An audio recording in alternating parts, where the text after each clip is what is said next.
اب چونکہ اس ٹائم تو رسول اللہ صلی اللہ علیہ وسلم موجود تھے تو اس لیے ان کو خطاب کیا. اور ہمارے پاس رسول اللہ صلی اللہ علیہ وسلم موجود نہیں ہے، لیکن آپ کا دین، آپ کی شریعت، آپ کی سنت، آپ کی حدیث، یہ ہمارے پاس محفوظ اور معمون ہے.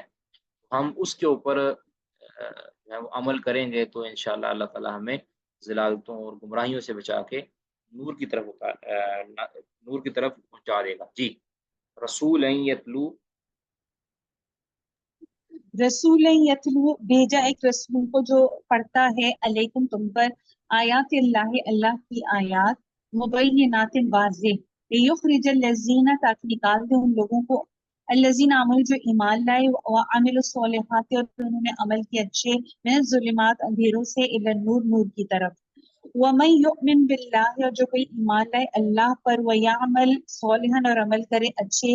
یدخلہ جنات تجری من تحتها الانہار داخل کرے گا اس کو باغوں میں بہتی ہیں جن کے نیچے سے نہریں خالدین فیہا ابدا ہمیشہ رہنے والے ہیں ان میں ہمیشہ ہمیشہ. قد احسن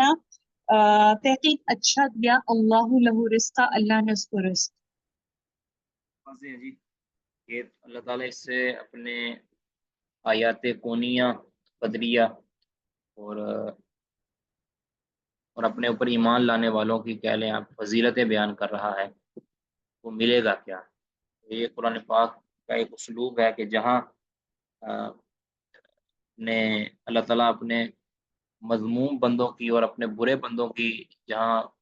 انجام اور مذمت کرتا ہے، اس کے ساتھ ساتھ اللہ تعالیٰ اپنے مومن بندوں کا انجام اور ان کی تعریف بھی کرتا ہے. جی. اللہ الذی. اللہ الذی اللہ وہ ذات ہے خلق جس نے پیدا کیا سب سماوات 7 آسمانوں کو ومن الارض اور زمین میں سے مثلہن انہیں کی مانند. یتنزل الامر اترتا ہے حکم بینہن ان کے درمیان لتعلموا تاکہ وہ جان لیں ان اللہ کی بے شک اللہ تعالی اللہ کل شیء قدیر ہر چیز پر قادر ہے. وان اللہ اور بے شک اللہ قد احاطہ تحقیق گھیر رکھا ہے بکل شیء علما ہر چیز کو علم کے اعتبار. خلق السبع سماوات ومن الارض مثلهن. یہ آیت دلیل ہے کہ جس طرح آسمان 7 ہیں اس طرح زمینیں بھی 7 ہیں. ٹھیک ہے. مثلهن زمینیں بھی 7 ہیں. یہ اس سے استدلال لیا جاتا ہے کہ زمینیں 7 ہیں. آگے یتنزل الامر بینہن ان کے درمیان حکم اترتا ہے. اب یہ حکم کونی بھی ہے اور یہ حکم شرعی بھی ہے. کونی سے مراد اب جانتے ہیں کہ جو فیصلے ہوتے ہیں بارش کے، اچھائی کے، برائی کے، یہ سارے جو فیصلے ہیں یہ کونی اللہ تعالیٰ کے امر ہیں. اور جو شرعی ہیں وہ چونکہ ختم ہو چکا ہے وہ معاملہ شرعی حکم کا، وہ تو نبی صلی اللہ علیہ وسلم کے دور پہ ختم ہو چکا ہے اور ہمیشہ کے لیے ختم کر دیا گیا. اب دوبارہ شریعت کا کوئی حکم نازل نہیں ہوگا. ٹھیک ہے. شرعی حکم سے مراد ہوا ہے کہ اللہ تعالیٰ اپنے نبیوں پر جو کچھ بھی فرشتوں کے ذریعے یا کسی اور ذریعے سے جو اللہ تعالیٰ اتارتا ہے تو وہ ہے شرعی امر. یہ اترتا ہے کے درمیان سے. جی. آگے بالکل واضح ہے کہ تعلم ان اللہ، یعنی یہ زمین و آسمان کی جو پیدائش کا مقصد تمہیں جو بتایا جا رہا ہے اس کی وجہ پیچھے یہ ہے کہ اللہ تعالیٰ ہر چیز پر قدرت رکھنے والا ہے. یہ اللہ تعالیٰ نے جو اس کو پیدا کیا ہے اس کی وجہ یہ ہے کہ اللہ تعالیٰ ہر چیز پر قدرت رکھنے والا ہے اور ہر چیز کا علم اور احاطہ رکھنے والا ہے. ٹھیک ہے. انسان جب اللہ تعالیٰ کی قدرت کو جان لیتا ہے یا اس کے علم کو اپنے اندر یعنی تحت شعور میں بٹھا لیتا ہے کہ اس کا علم مجھے گھیرے ہوئے ہے یا اس کی قدرت میرے اوپر حاوی ہے، تو انسان پھر اللہ کے احکامات سے روگردانی نہیں کر سکتا. یہی شاید اس وجہ کہ طلاق کے اہم مسائل ذکر کرنے کے بعد اللہ تعالیٰ نے پہلے بری قوموں کا ذکر کیا کہ انہوں نے اللہ کے احکامات کو پس پش ڈالا تو ان کا یہ انجام انہوں نے کر دیا. اور جو مومن بندے تھے جنہوں نے اللہ کی بات کو مانا، وہ عقل والے تھے، شعور والے تھے، ایمان والے تھے، تو اللہ تعالیٰ نے ان کے لیے یہ ہی جنتیں تیار کر رکھی ہیں پھر یہ بھی فرمایا کہ زمین و آسمان کی ہر چیز میں نے پیدا کی ہے۔ اب اس میں اللہ تعالیٰ فرماتے ہیں کہ جب پیدا میں نے کی ہے، اس کو بہتر بنانے کے لیے یا اس کے اندر توازن برقرار رکھنے کے لیے اللہ تعالیٰ دو طرح کے امر نازل کرتا ہے۔ ایک تو کونی، کہ تم سورج نکلنا کب ہے، غروب کب ہونا ہے، بارش کب آنی ہے، یہ سارا اللہ تعالیٰ بڑے توازن کے ساتھ یہ سارا معاملہ چلا رہا ہے، اس میں بگاڑ پیدا نہیں کرتا۔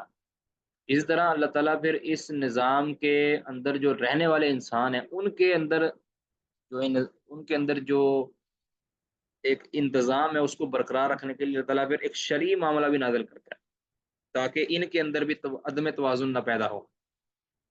ٹھیک ہے، اب یہ سارا کچھ اللہ تعالیٰ نازل کرتا ہے۔ اب یہ تم جان لو کہ اللہ تعالیٰ ان ساری چیزوں پر قدرت بھی رکھتا ہے، یعنی جب اللہ تعالیٰ ان اس نظام کو چلا رہا ہے تو اس نظام کے اوپر اللہ حاوی ہے، اور اس کو تباہ و برباد بھی اللہ تعالیٰ کرنے پر قادر ہے۔ یہ مت سمجھو کہ اپنے آپ ہی چل رہے ہیں۔ اگر تم اس کی احکامات کی خلاف ورزی کرو گے تو اللہ تعالیٰ کسی بھی اپنی مخلوق کے نظام کو غیر متوازن بنا سکتا ہے۔ ٹھیک ہے، کبھی زمین جو اللہ تعالیٰ نے قائم رکھی ہے کبھی اس کو ہلا سکتا ہے، زلزلے کی صورت میں تمہیں تباہ و برباد کر سکتا ہے۔ اور دوسرا اللہ تعالیٰ کے علم میں ہے، یہ مت سمجھو کہ ہم اللہ کی مخالفت کر لیں گے، اللہ کے حکم کی خلاف مخالفت کر لیں تو کسی کو پتہ نہیں چلے گا، تم لوگوں سے چھپا لو گے لیکن اللہ تعالیٰ سے تم چھپا نہیں سکتے، کیونکہ اللہ تعالیٰ کا علم سب کو محیط ہے۔ شاید یہ وجہ ہے، اللہ عالم۔ جی واضح، کسی کا کوئی سوال تو نہیں جی اس باب میں؟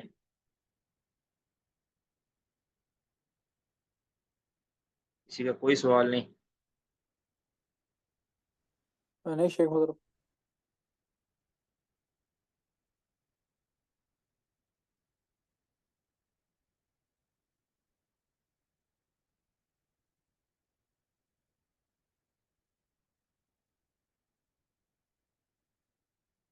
اچھا جی، آگے جی اب ہدایت المجتہد رہ گئی ہے۔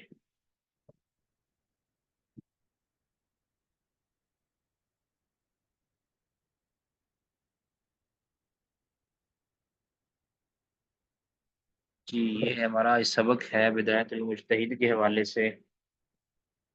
کہ وہ کون سی نمازیں ہیں کہ جو ممنوع اوقات کے اندر نہیں پڑھی جا سکتی ہے، ممنوع اوقات میں پڑھنا وہ ممنوع ہے۔ تو کل ہماری جو بات ہوئی تھی وہ ہے ممنوع اوقات کتنے ہیں کہ جن میں کچھ نمازیں نہیں پڑھی جا سکتی، وہ 5 تھے ٹوٹل، ان میں سے 3 کے اوپر ان کے بقول اتفاق تھا اور باقیوں کے اندر اختلاف تھا۔ ٹھیک ہے، پھر باقیوں امام شافی کے نزدیک کتنے اوقات تھے، امام مالک کے نزدیک کتنے تھے،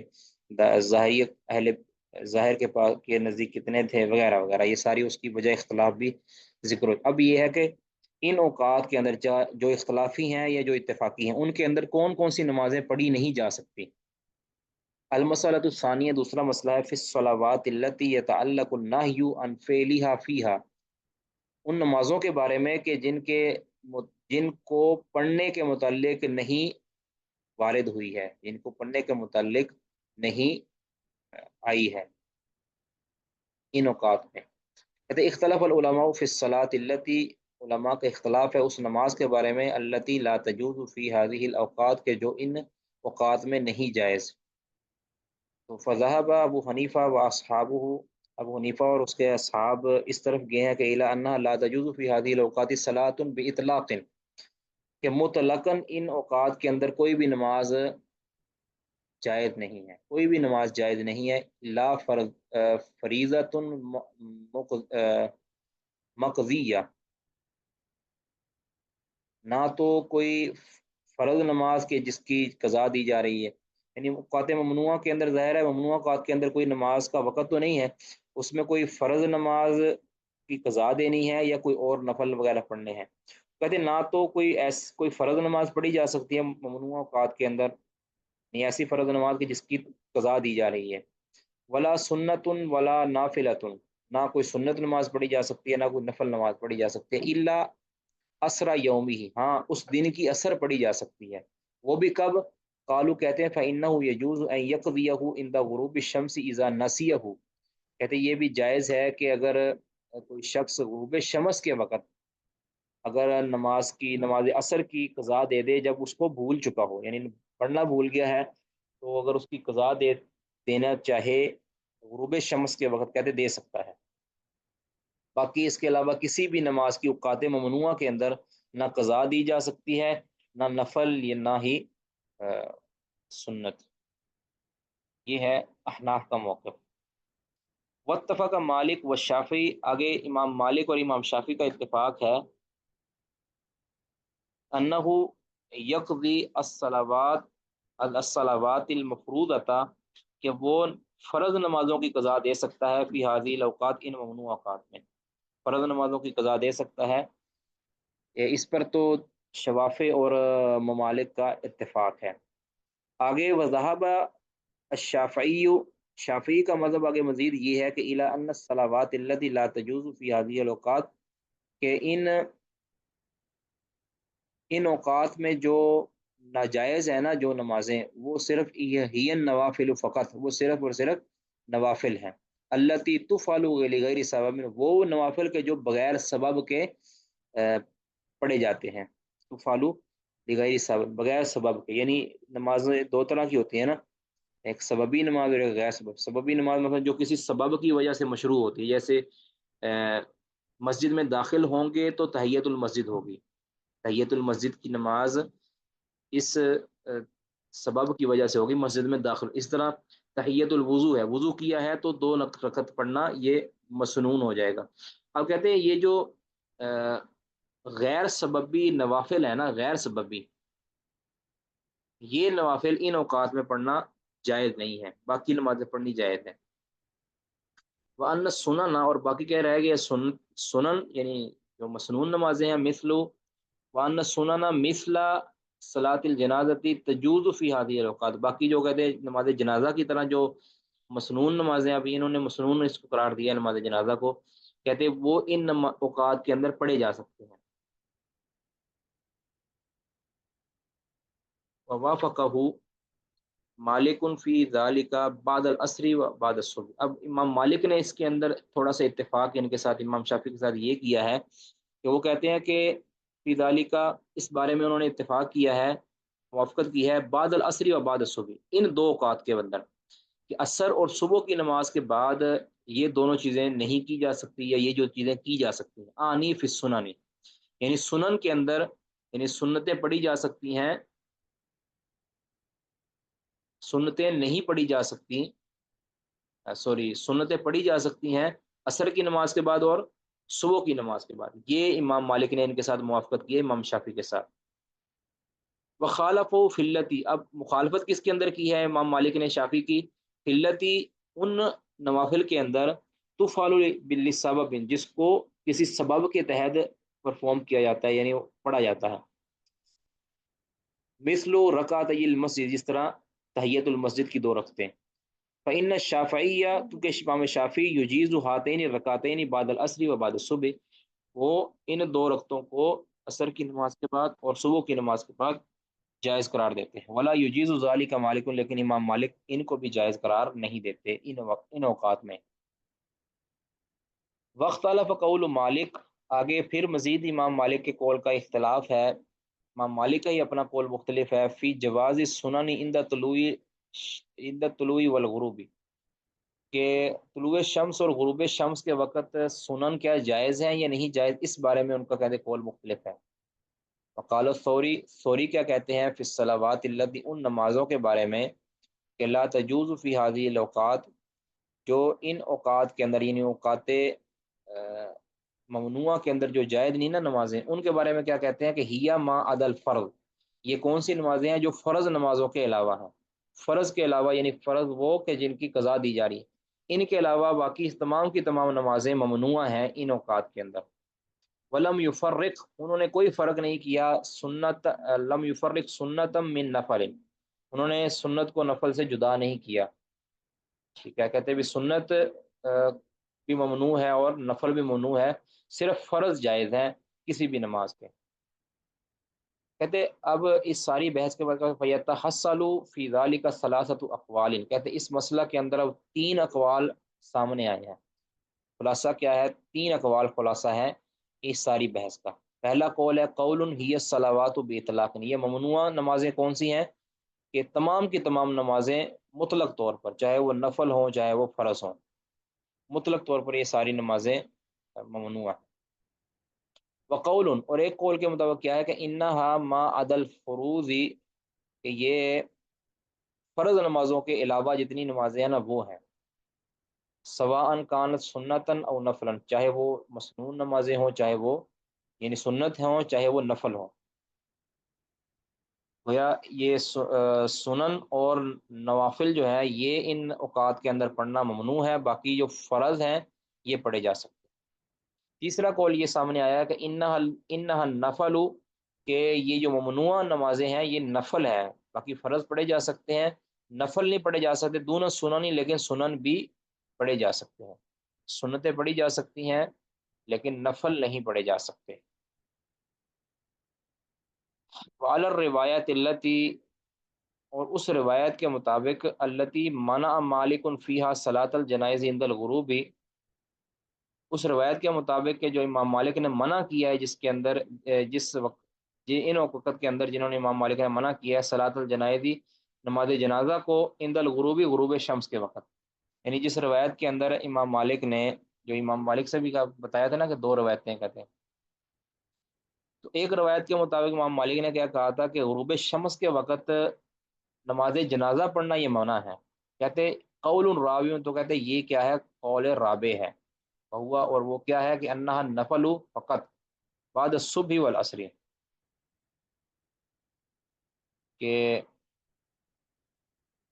عصر کے بعد اور صبح کی نماز کے بعد صرف اور صرف نفل پڑھنا یہ ممنوع ہے۔ والنفل والسنن معا عند الطلوع والغروب، اور نفل اور سنن دونوں یہ غروب شمس کے وقت اور طلوع شمس کے وقت دونوں وقتوں کے اندر یہ ممنوع ہے۔ صبح اور عصر کے بعد صرف اور صرف نفل ممنوع ہے، سنن جائز ہیں امام مالک کے نزدیک، اور نفل اور سنن دونوں ممنوع ہیں کب؟ جب طلوع شمس ہو اور غروب شمس ہو، ٹھیک ہے؟ یعنی بعض ممنوع اوقات کے اندر دونوں نمازیں ناجائز ہیں، اور بعض ممنوع اوقات کے اندر صرف اور صرف نفل ناجائز۔ یہ سارا یعنی اختلاف ہے مختلف نوعیتوں کا۔ اب کہتے ہیں سبب الخلاف فی ذالک، کہتے ہیں ان کہ اس بارے میں، اس مسئلہ کے اندر جو اختلاف کا سبب ہے، وجہ ہے، وہ یہ ہے کہ اختلافہم فی الجمع بین العمومات المتعارضۃ، کہ وہ ان کا جمع کرنے کے اندر اختلاف ہوا ہے، یعنی جمع تطبیق کے اندر ان کا اختلاف ہوا ہے، بین العمومات، ان عمومی دلائل کے درمیان، یعنی عمومی دلائل ہیں، المتعارضتی، اور وہ متعارض بھی ہیں، بین العمومات المتعارضۃ فی ذالک، اس مسئلہ کے اندر جو وارد ممنوع جو عمومی دلائل ہیں ان کا، اور عمومی دلائل وہ ہیں بھی متعارض، ان کے اندر جو جمع توفیق دی ہے نا، اس جمع توفیق کے اندر ان کا اختلاف ہوا ہے، جس وجہ سے مسئلے کی نوعیت میں اختلاف ہو گیا ہے۔ آنی کہتے الواردۃ فی السنن، جو سنت کے اندر وارد عمومی دلائل ہیں، مختلف عمومی دلائل ہیں، ان میں جمع توفیق دیتے ہوئے جو اختلاف ہوا ہے، اس وجہ سے کہتے ہیں اس مسئلہ کے اندر ان کا اختلاف ہو گیا۔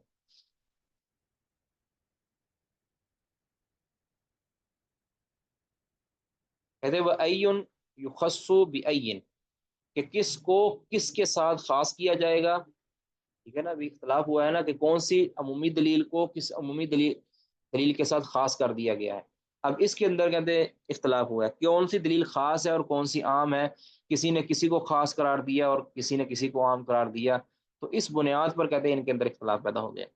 وذالک ان عموم قولی، اور اس کی وجہ یہ ہے کہ نبی صلی اللہ علیہ وسلم کے قول کا عموم یہ ہے کہ اذا نسی احدکم الصلاۃ فلیصلیھا اذا ذکرھا، کہ جب تم میں سے کوئی نماز کو بھول جائے تو اسے چاہیے کہ جب ذکر اس کو یاد آئے تو اس وقت وہ نماز پڑھے۔ اب یہ عموم ہے، کہتے ہیں یقتضی استغراق جمیع الاوقات، کہتے ہیں اب یہ حدیث تقاضا کرتی ہے تمام کے تمام اوقات کو شامل کرنے کا، یعنی تمام کے تمام ممنوع اوقات اس کے اندر شامل ہو جائیں گے۔ یہ کوئی عصر کے ساتھ، یہ طلوع شمس کے ساتھ خاص نہیں ہے، جتنے ممنوع اوقات ہیں نا، جس کے نزدیک جتنے ممنوع اوقات ہیں، یہ حدیث بتاتی ہے کہ جو جب بھی نماز اس کو یاد آئے گا نا، بھول گیا، جب بھی نماز یاد آئے گی اسی وقت پڑھ لے گا۔ لہٰذا اس بنیاد پر یہ کہا جا سکتا ہے کہ جتنی بھی فرض نمازیں ہیں وہ ممنوع اوقات کے اندر پڑھی جا سکتی ہیں، یہ حدیث تو تقاضا کرتی ہے اس چیز کا۔ اسی طرح کہتے ہیں وقولی وقولہ فی حدیث النہی فی ہذی الاوقات، اور نبی صلی اللہ علیہ وسلم کا یہ فرمان فی احادیث النہی فی ہذی الاوقات، ان اوقات کے اندر جو نماز پڑھنے کی منع والی حدیثیں ہیں نا، ان کے اندر نبی صلی اللہ علیہ وسلم کا یہ فرمان کہ نہا رسول اللہ صلی اللہ علیہ وسلم عن الصلاۃ فیہا، کہ ان اوقات کے اندر نبی صلی اللہ علیہ وسلم نے، وہ تین اوقات کا ذکر پیچھے آیا صحیح مسلم کی حدیث، کہ ان تین اوقات کے اندر نبی صلی اللہ علیہ وسلم نے جو نماز پڑھنے سے منع کیا۔ اب یہ نماز پڑھنے سے منع کیا ہے، یہ ممانت ہر طرح کی نماز سے ہے یا کہ بعض نمازوں سے ہے؟ تو یہ اگر جس نے سمجھا ہے کہ یہ عمومی ہے، لہٰذا یہ عموم ہے، اب ان میں سے خاص اس کو کرنے والی کون سی دلیل ہے؟ ان خاص اور عام کے اندر کس کو کس پر ترجیح دینی ہے، کس کو کس سے عام کرنا ہے، کس کو کس سے خاص کرنا ہے، اس میں اختلاف ہوا۔ کہتے ہیں اب قولہ فی حدیث النہی فی هذه الاوقات نہا رسول اللہ صلی اللہ علیہ وسلم فیہا، کہتے ہیں یقتضی ایضا، یہ بھی کہتے تقاضا کرتی ہے عموم اجناس الصلاوات المفروضۃ والسنن والنوافل، کہ تمام کی تمام نمازیں، چاہے وہ فرض ہوں، چاہے وہ نفل ہوں، چاہے وہ سنن ہوں، تمام کی تمام طرح کی نمازوں کے عام ہونے کو تقاضا کرتی ہیں، کہ ان اوقات میں جو منع کیا گیا ہے نا، یہ تمام کی تمام نمازیں اس میں شامل ہیں، تمام نمازوں سے منع کر دیا گیا، فرض نمازوں سے بھی منع کر دیا گیا، سنتوں سے بھی منع کر دیا گیا، اور نفل سے بھی منع کر دیا گیا۔ کہتے ہیں یہ بھی تقاضا کرتی ہے حدیث، ظاہر ہے عموم کا تقاضا کرتی ہے۔ کہتے فمتا حملنا الحدیثین علی العموم فی ذلک، کہتے ہیں جب ہم دونوں حدیثوں کو عموم پر معمول کریں گے نا، کہ یہ دونوں اپنے معنی کے اندر عام ہیں، سب کو شامل ہے، کہتے ہیں واقع بینہما تعارض، تو ان دونوں کے درمیان پھر تعارض واقع ہو جائے گا، وہ من جنس تعارض الذی، یہ اس تعارض کی قسم میں سے ہے، الذی یقع بین العام والخاص، کے جو عام اور خاص کے اندر تعارض واقع ہوتا ہے، اما فی زمانی، یا تو زمان کے اندر، و اما فی اسم صلاتی، یا تو یعنی زمان کا مطلب ہے کس وقت کے اندر نماز ممنوع ہے، یا کون سی نماز ممنوع ہے، و اما فی اسم صلاتی، کہ اس میں سے عام کس کو بنانا ہے اور خاص کس کو بنانا ہے۔ جس طرح کا تعارض عام اور خاص کے اندر ہوتا ہے نا، اسی طرح کا تعارض ان کے اندر بھی ہو گیا ہے، کہ یا تو وہ تعارض یا تو یہ زمان کے اندر، یعنی کس وقت نماز ممنوع ہے اور کون کون سی نماز ممنوع ہے اس کے اندر۔ فمن ذهب الى الاستثناء فی الزمان، جو گیا ہے الى الاستثناء فی الزمان، کہ اوقات کے اندر استثناء کی طرف، یعنی اس نے اوقات کو مستثنا کیا ہے، تو آنی یعنی کہتے استثناء الخاص من العام، یعنی عام سے اس نے خاص کو مستثنا کیا ہے، تو منع الصلاوات باطلاق فی تلک الساعہ، اس نے کیا کیا ہے کہ تمام کی تمام نمازوں کو مطلق طور پر ان اوقات کے اندر ممنوع قرار دے دیا ہے۔ ومن ذهب الى استثناء الصلاة المفروضة المنصوصة علیہا بالقضاء، کہتے ہیں کہ جس نے اس طرف، جس کا مذہب یہ ہے کہ ممنوع اوقات میں سے جو فرض نمازیں ہیں نا وہ مستثنا کر لی گئی ہیں، المنصوص علیہا، کہ جن پر نص قائم ہو چکی ہے، بالقضاء، قضا دینے کی، جس کی قضا دینے کی نص قائم جس کی ہو چکی ہے نا، کہتے اس بندے نے ان اوقات ممنوع یا ان نماز ممنوع میں سے جو فرض نمازیں اس کو مستثنا کر لیا من عموم اسم الصلاۃ المنہی عنہا، اس نمازوں کے اسم سے اس نے مستثنا کر لیا کہ جس کو پڑھنے سے منع کر دیا گیا ہے، ممنوع نمازوں کے نام سے، ممنوع نمازوں کی لسٹ سے اس نے جو فرض نمازیں ہیں نا ان کو خاص کر لیا ہے، مستثنا کر لیا ہے۔ کہتے ہیں منع ما عدل فرض فی تلک الاوقات، کہتے ہیں اس شخص نے فرض کے علاوہ جتنی بھی نمازیں ہیں ان کو ان اوقات کے اندر منع کر دیا ہے۔ وقد رجح مالک مذہبہ، امام مالک نے اپنے مذہب کو ترجیح دی ہے، من استثناء الصلاوات المفروضۃ، کہ فرض نمازوں کو مستثنا کر کے، من عمومی لفظ الصلاۃ، لفظ نماز کے عموم سے، نماز کے عموم سے انہوں نے فرض نمازوں کو خاص کر لیا ہے۔